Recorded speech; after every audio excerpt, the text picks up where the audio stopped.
శ్రీ శివమహాపురాణము రుద్ర సంహిత సతీఖండము అధ సప్తవింశోధ్యాయ దక్షయజ్ఞ ప్రారంభము. బ్రహ్మ ఉవాచ ఏకదాతు మునేతేన యజ్ఞ ప్రారంభితో మహాన్ తత్రాహూతాస్తదా సర్వే దీక్షితేన సురర్షయః మహర్షియోఖిలాస్తత్ర నిర్జరాశ్చ సమాగతాః యజ్ఞ కరణార్థం హి శివమాయా విమోహితాః అగస్త్యః కశ్యపోత్రిశ్చ వామదేవస్తదా భృగుః దదీచిద్ భగవాన్ వ్యాసో భారద్వాజోధ గౌతమః పైలః పరాశరో గర్గో భార్గవః కకుప్సితః సుమంతుత్రికాంశ వైశంపాయన ఏవచ. బ్రహ్మ ఇట్లు పలికెను, ఓ మహర్షి, ఒకప్పుడు ఆ దక్షుడు గొప్ప యజ్ఞమును ఆరంభించెను.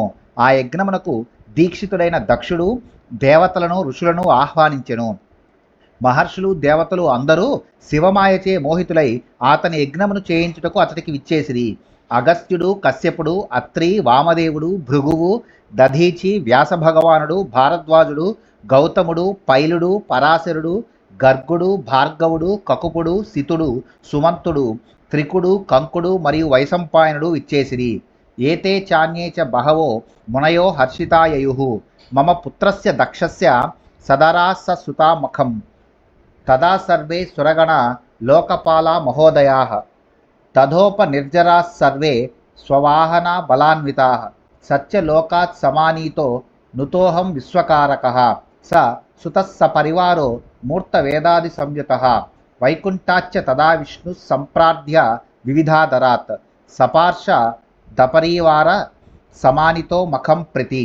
నా కుమారుడు దక్షుని యజ్ఞమునకు వీరేగాక ఇంకా ఎందరో మహర్షులు తమ భార్య పిల్లలతో ఆనందముగా విచ్చేసిరి. మరియు సర్వ దేవగణములు, మహాత్ములకు లోకపాలురు, సర్వ ఉపదేవగణములు తమ వాహనములతో సైన్యములతో కూడి విచ్చేసిరి. జగత్ స్రష్టనగు నన్ను స్తుతించి సత్యలోకము నుండి తీసుకుని వెళ్ళిరి. నేను నా కుమారులతో పరివారముతో మరియు మూర్తీభవించిన వేదశాస్త్రములతో కూడి వెళ్ళితిని. మరియు వైకుంఠము నుండి విష్ణువును ప్రార్థించి గొప్ప ఆదరముతో దోడ్కొని వచ్చిరి. ఆయన ఆ యజ్ఞమునకు తన భక్తులతో పరివారముతో కూడి విచ్చేసెను.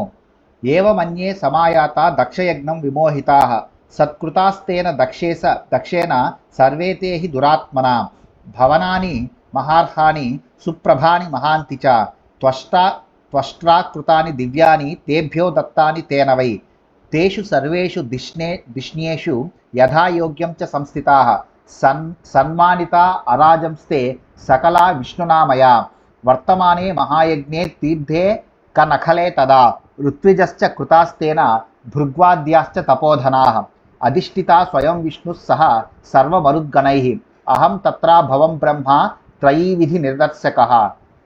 వీరేగాక ఇంకనూ చాలామంది మోహితులై దక్షయజ్ఞమునకు వచ్చిరి. దుష్టుడగు దక్షుడు వారిని అందరినీ సత్కరించెను. విశ్వకర్మ మిక్కిలి విలువైన గొప్పగా ప్రకాశించే మహాదివ్య భవనములను నిర్మించిండెను. దక్షుడు వారందరికీ వాటిలో మకామునిచ్చెను. ఆ భవనములన్నింటి యందు యోగ్యతను అనుసరించి అందరూ నివసించిరి. నేను విష్ణువు కూడా అచట నివసించితిమి. అందరికీ సన్మానము చేయబడెను.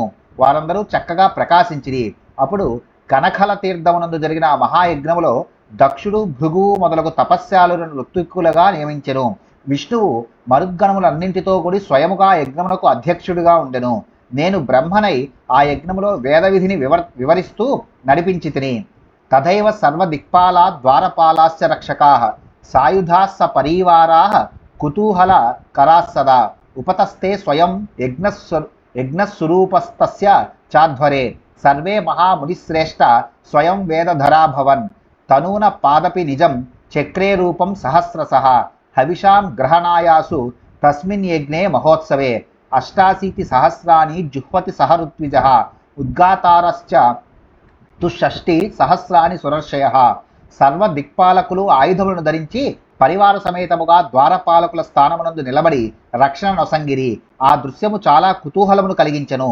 సుందరాకారుడు యజ్ఞుడు ఆ దక్షుని యజ్ఞములో స్వయముగా హాజరయ్యను. మహాముని శ్రేష్ఠులందరూ స్వయముగా వేదోక్త కర్మలను నిర్వహించిరి. అగ్ని తన 1000 రూపములతో హవిస్సును స్వీకరించుటకై ఆ యజ్ఞ మహోత్సవంలో వెనువెంటనే ఉపస్థితుడాయెను. 18,000 మంది ఋత్విక్కులు హోమమును చేసిరి. 64,000 దేవర్షులు ఉద్గాతృస్థానములను అలంకరించిరి. అధర్వ్యవ్యోధ హోతారస్తావంతో నారదాదయః సప్తర్షయః సమాగాదాః కుర్వంతి స్మ పృథక్ పృథక్ గంధర్వ విద్యాధర సిద్ధ సంఘానాదిత్య సంఘాన్ స గణాన్ సయజ్ఞాన్ సంఖ్యావరాన్న గచరాన్ సమస్తాన్ వవ్రేస దక్షో హి మహాధ్వరే స్వే ద్విజర్షి రాజర్షి సురర్షి సంఘా నృపా సమిత్రా సచివాస్స సైన్యాః వసు ప్రముఖ్యా గణదేవతాశ్చ సర్వే వృతాస్తేన మఖోపవేత్ర. అంతే సంఖ్యలో అధ్వర్యులు హోతలు ఉపస్థితులైరి. నారదాది ఋషులు మరియు సప్తర్షులు వేర్వేరుగా గాథలను వినిపించిరి. ఆ దక్షుడు తన మహాయజ్ఞములో గంధర్వులను విద్యాధరులను సిద్ధ సంగములను ద్వాదశాదిత్యులను అసంఖ్యాకములకు నాగులను వారి వారి గణములతో యజ్ఞములతో సహా ఋత్విక్కులుగా వర్ణము చేసిరి. ఆ యజ్ఞములో యజమానియకు దక్షుడు ద్విజర్షులను రాజర్షులను దేవర్షులను మిత్రులతో మంత్రులతో సైన్యములతో కూడిన రాజులను వసువులను గణదేవతలను అందరినీ వర్ణము చేసెను. దీక్షాయుక్తస్తదా దక్షః కృత కౌతుక మంగళః భార్యయా సహితో రేజే కృతస్వస్త్యయనో భృశం తస్మిన్ యజ్ఞే వృతస్సంభుర్న దక్షేణ దురాత్మన కపాలీతి వినిశ్చిత్య తస్య యజ్ఞార్హత నహి కపాలి భార్యేతి సతీ దైత స్వసుతాపి చ నాహూత యజ్ఞ విషయే దక్షేణ గుణదర్శిన ఏవం ప్రవర్తమానే హి దక్షయజ్ఞే మహోత్సవే స్వకార్యలగ్నాస్తత్రాసన్ సర్వే తే ధ్వర సమ్మతాః ఏతస్మిన్నంతరే దృష్ట్వా తత్ర వై శంకర ప్రభుం ప్రోద్విగ్న మానసస్సైవో దధీచ వాక్యమబ్రవీత్. దీక్షితుడై రక్షాబంధనోత్సవమును నిర్వర్తించి స్వస్తి పుణ్యాహవాచనమును చేసిన దక్షుడు భార్యతో కూడి ఆ సమయంలో మిక్కిలి ప్రకాశించెను. శంభుడు కపాలధారి గనుక ఆయనకు యజ్ఞార్హత లేదని నిశ్చయించి దురాత్ములకు దక్షుడు ఆ యజ్ఞమునందు శివుని ఆహ్వానించలేదు. దోషదర్శియకు దక్షుడు సతి తన కుమార్తెయే అయినను కపాలధారి యొక్క భార్య అను కారణముచే యజ్ఞమునకు ఆహ్వానించలేదు. ఈ విధముగా దక్షయజ్ఞ మహోత్సవము కొనసాగుచుండెను.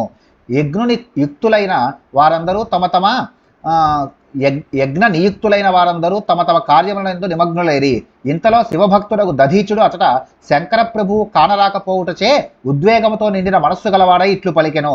దధీచ ఉవాచ సర్వే శృణుత మద్వాక్యం దేవర్షి ప్రముఖాముదా కస్మాన్నై వాగతశంభురస్మిన్ యజ్ఞే మహోత్సవే ఏతే సురేశా మునయో మహత్తరాః సలోకపాలాస్య సమాగతాహి తథాపి యజ్ఞస్తు న శోభతే భృశం పినాకినా తేన మహాత్మనా వినా ఏనైవ సర్వాణ్యపి మంగళాని భవంతి సంసంతి మహావిపస్థితః సోసౌ న దృష్టోప్త్ర పుమాన్ పురాణో వృషధ్వజో నీలగలః పరేశః.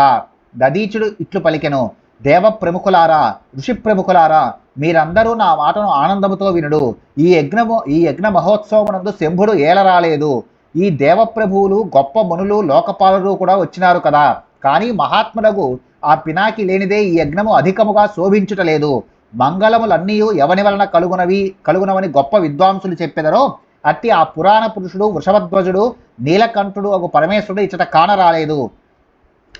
అమంగళాన్యేవ చ మంగళాని భవంతి ఏనాధిగతాని దక్ష త్రిపంచకేనాప్యధ మంగళాని భవంతి సద్యః పరతః పురాణి తస్మాత్వేవ కర్తవ్య మహ్వానం పరమేసితుః త్వరితం బ్రహ్మాణ వాపి విష్ణునా ప్రభవిష్ణునా ఇంద్రేణ లోకపాలైశ్చ ద్విజైసిద్ధై సహాధునా సర్వదా నయనీయోసౌ శంకరో యజ్ఞపూర్తయే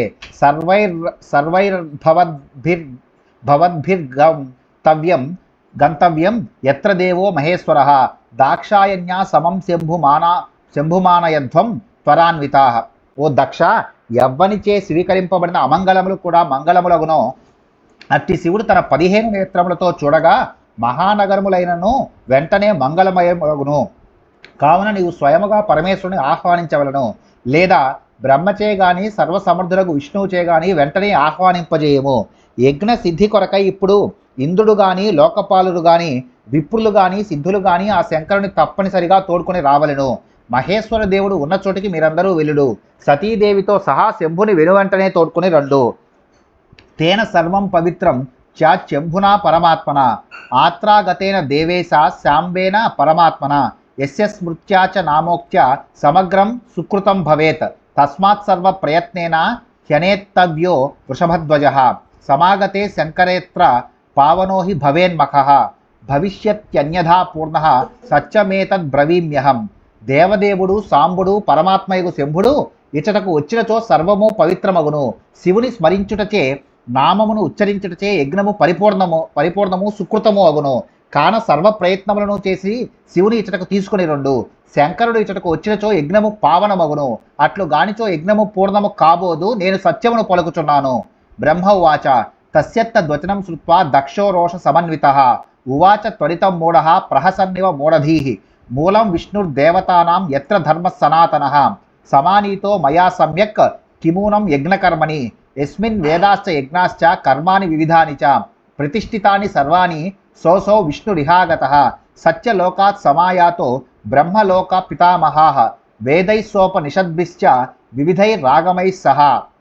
బ్రహ్మ ఇట్లు పలికెను, మూఢబుద్ధి, క్రోధావిష్టుడునగు దక్షుడు ఆయన యొక్క ఈ మాటలను విని చిరునవ్వును నటిస్తూ వెంటనే ఇట్లు పలికెను, విష్ణువు దేవతలకు ఆధారము, సనాతన ధర్మము ఆయన యందు ప్రతిష్ఠితమై ఉన్నది. అట్టి విష్ణువును నేను సాధారణముగా రప్పించితిని. ఈ యజ్ఞమునకు ఏమి లోటు వచ్చినది? 8 మంది వేదములు, ఎవనియందు వేదములు, యజ్ఞములు, వివిధ కర్మలు సర్వము ప్రతిష్టమై ఉన్నవో అట్టి విష్ణువు ఇచ్చటకు వచ్చి ఉన్నాడు. లోకములకు పితామహుడకు బ్రహ్మ వేదములతో, ఉపనిషత్తులతో, వివిధ శాస్త్రములతో కూడి సత్యలోకము నుండి విచ్చేసినాడు. తథా సురగణైస్సాక మాగత సురరాట్ స్వయం తథాయూయం సమాయాత ఋషయే వేతకల్మషాః ఏ యజ్ఞోచితాస్యాంతాః పాత్రభూతాః సమాగతాః వేదార్థ తత్వజ్ఞాః సర్వే యూయం దృఢవ్రతాః అత్రైవ చ కిమస్మాకం రుద్రేణాపి ప్రయోజనం కన్యాదత్త మయా విప్ర బ్రహ్మణా నోదితేన హి హరో కులీనోసౌ విప్ర పితృమాతృ వివర్జితః భూత ప్రేత పిశాచానాం పతిరేకో దురత్యయః. మరియు ఇంద్రుడు స్వయముగా దేవతాగణములతో కూడి వచ్చినాడు. మరియు తొలగిన కల్మషములు గల ఋషులు మీరందరూ వచ్చినారు. యజ్ఞమునకు యోగ్యమైన వారు, శాంతులు, సత్పాత్రులు, వేదముల తత్వమును వేదార్థమును ఎరింగిన వారు, దృఢమగు వ్రతము గలవారు నగు మీరందరూ వచ్చినారు. మనకు ఇచ్చట రుద్రునితో పని ఏమి? హే దధీచి, బ్రహ్మ ప్రేరేపించగా నేను అతనికి కన్యనిచ్చితిని. హే విప్ర, ఈ హరుడు కులము గాని తల్లిదండ్రులు గాని లేనివాడు, భూత ప్రేత పిశాచములకు ప్రభువు, ఏకాకి. అతనికి అతిక్రమించుట చాలా కష్టము. ఆత్మ సంభావితో మూఢస్తబ్ధో మౌనీ సంవత్సరః కర్మణ్యస్మిన్న యోగ్యోసౌ నానీతో హి మయాధునా తస్మాత్ త్వమీదృశం వాక్యం పునర్వాచ్యం నహి క్వచిత్ సర్వైర్భవద్భిః కర్తవ్యో యజ్ఞో మే సఫలో మహాన్. అతడు తానే గొప్పయను గర్వము గల మూఢుడు, మౌనముగా నుండువాడు, అసూయాపరుడు, ఈ కర్మకు యోగ్యమైన వాడు కాదు. అందువలననే నేను అతనిని ఈనాడు రప్పించలేదు. కావున నీవు ఇట్టి పలుకులను మరి ఎచ్చటను చెప్పకము. మీరందరూ కలిసిన మహాయజ్ఞమును సఫలము చేయుడు. బ్రహ్మ ఉవాచ ఏతచ్చుత్వా వచస్తస్య దధీచో వాక్యమబ్రవీత్ సర్వేషాం శృణ్వతాం దేవమునీనాం సార సంయుతం. బ్రహ్మ ఇట్లు పలికెను. వాని ఈ మాటలను విని దధీచుడు దేవతలు మునులు అందరూ వినుచుండగా సారముతో కూడిన మాటలు పలికెను. దధీచ ఉవాచ అయజ్ఞోయం మహాంజాతో వినాతేన శివేనహి వినాశోపి విశేషేణ హ్యత్రతే హి భవిష్యతి ఏవముక్త్వా దధీచో సావేక ఏవ వినిర్గతః యజ్ఞవాటాచ్చ దక్షస్య త్వరిత స్వాశ్రమం యయౌ తతోన్యే శాంకరాయ చ ముఖ్యాశివ మతానుగాః నిర్యయిస్వాశ్రమాన్ సద్యశాపం దత్వా తథైవ చ మునౌ వినిర్గతే తస్మిన్ మఖాదన్యేషు దుష్టదీః శివద్రోహి మునీదక్షః ప్రహసన్నిదమబ్రవీత్. దధీచుడు ఇట్లు పలికెను, శివుడు లేని ఈ మహాయజ్ఞము అయజ్ఞముగా మారినది, మరియు ఇచ్చట విశేషించి నీ వినాశము కూడా జరుగగలదు. దధీచుడు ఇట్లు పలికి ఆయన ఒక్కడే దక్షుని యజ్ఞవాటికి నుండి బయటకు వచ్చి వేగముగా తన ఆశ్రమమునకు వెళ్ళిపోయాను. తరువాత శివమతానుయాయులకు ఇతర శంకర భక్తులు కూడా బయటకు వచ్చి వెంటనే అదే తీరున శాపమునిచ్చి తమ ఆశ్రమములకు వెళ్ళిరి. దధీచి ఇతర శంకర భక్తులు ఆ యజ్ఞం నుండి బయటికి రాగానే దుష్టబుద్ధి శివద్రోహి అగు దక్షుడు నవ్వుచు ఆ మునులతో ఇట్లనెను. దక్ష ఉవాచ గత శివ ప్రియో విప్రో దధీచో నామతః అన్యే తథావిధా ఏ చ గతాస్తే మమ చాధ్వరాత్ ఏతచ్చుభతరం జాతం సమ్మతం మేహి సర్వదా సత్యం బ్రవీమి దేవేశ సురాశ్చ మునయస్తథా వినష్టచిత్తా మందాశ్చ మిథ్యావాదరతాః కలాః వేదబాహ్యా దురాచారాస్త్యాజ్యాస్తే మఖకర్మణి వేదవాదరతా యూయం సర్వే విష్ణు పురోగమాః యజ్ఞం మే సఫలం విప్రాసురాః కుర్వంతు మాచిరం. దక్షుడిట్లు పలికెను, శివునకు ప్రియుడకు దధీచుడు అను బ్రాహ్మణుడు వెళ్ళినాడు. అటువంటి వారే మరికొందరు కూడా నా యజ్ఞం నుండి తొలగిపోయిరి. ఇది అంతయు మిక్కిలి శుభకరము, నాకు అన్ని విధముల సమ్మతము. ఇంద్ర, దేవతలారా, మునులారా, నేను సత్యమును పలుకుచున్నాను. వివేకము లేని మూర్ఖులను, మిథ్యావాదముల యందు అభిరుచి గల దుష్టులను, వేద బాహ్యులను, దురాచారులను యజ్ఞకర్మలోనికి రానియరాదు. మీరందరూ వేదాధ్యయన పరులు. మీకు ముందు విష్ణువు ఉండి నడిపించును. ఓ బ్రాహ్మణులారా, దేవతలారా, విలంబము లేకుండగా నా యజ్ఞమును సఫలము చేయుడు. బ్రహ్మోవాచ ఇత్యాకన్న వచస్తస్య శివమాయా విమోహితాః యన్మఖే దేవయజనం చక్రుస్సర్వే సురర్షయః ఇది తన్మఖశాపో హి వర్ణితో మే మునీశ్వర యజ్ఞ విధ్వంస యోగోపి ప్రోచ్యతే శృణు సాదరం. బ్రహ్మ ఇట్లు పలికెను. వాని ఈ మాటలను విని శివమాయచే విమోహితులైన వారై దేవర్షులు అందరూ ఆ యజ్ఞమునందు దేవతలకు హవిస్సులనియ ఆరంభించిరి. ఓ మహర్షి, ఇంతవరకు ఆ యజ్ఞమునకు శాపము కలిగిన తీరును వర్ణించితిని. ఇప్పుడు ఆ యజ్ఞము విధ్వంసమైన తీరును వర్ణించను, శ్రద్ధతో వినువు. ఇది శ్రీ శివమహాపురాణే ద్వితీయాయాం రుద్ర సంహితాయాం ద్వితీయే సతీఖండే యజ్ఞ ప్రారంభో నామ సప్తవింశోధ్యాయ. శ్రీ శివమహాపురాణములోని రెండవ దియగు రుద్ర సంహిత యందు రెండవ దియగు సతీఖండములో దక్షయజ్ఞ ప్రారంభం అనే 27వ అధ్యాయము ముగిసినది.